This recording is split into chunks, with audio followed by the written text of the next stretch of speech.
অনেকে অভিযোগ করেন যে থানায় জিডি করতে গেলে বা অভিযোগ দিতে গেলে থানা কর্তৃপক্ষ আপনার অভিযোগ নিচ্ছে না বা জিডি হিসেবে এসে লিখিত কোনো ফরম্যাট দাঁড় করাচ্ছে না।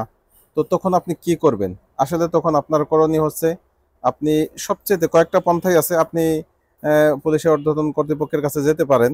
সেই ক্ষেত্রে যতটুকু বেনিফিট পাবেন তার থেকে সবচেয়ে বেটার হচ্ছে আপনি যে কোনো একজন আইনজীবীর সাথে পরামর্শ করে আপনি চিফ জুডিশিয়াল ম্যাজিস্ট্রেট কোর্টে একটি আহ, মামলা দায়ের করতে পারবেন বা অভিযোগ দায়ের করতে পারবেন, আর্জি দাখিল করতে পারবেন।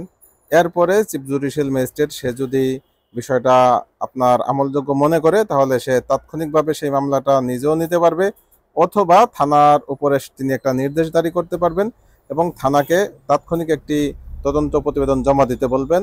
এবং এটাও নির্দেশ দিতে পারবেন যে যদি এটা আমলযোগ্য হয় তাহলে থানা যেন নিয়মিত মামলা হিসেবে নিয়ে নেয়, বা এই ধরনের বিভিন্ন রকমের আদেশ কোড দিতে পারবেন। তো এটা হচ্ছে সবচাইতে পজিটিভ একটি দিক যে আপনি আপনার সমস্যা হয়েছে, আপনি থানায় গিয়েছেন, কোনো বেনিফিট পাননি, কোনো আপনার কথা তারা শোনেনি। তো আপনার হতাশ হওয়ার কোনো দরকার নেই। আপনি সাথে সাথে একজন আইনজীবীর সাথে পরামর্শপূর্বক আপনি সাথে সাথে আপনার এলাকার যে কোর্ট রয়েছে, চিফ জুডিশিয়াল ম্যাজিস্ট্রেট কোর্ট, সেখানে আপনি গিয়ে আপনি একটি অভিযোগ দায়ের করতে পারবেন ইনশাআল্লাহ।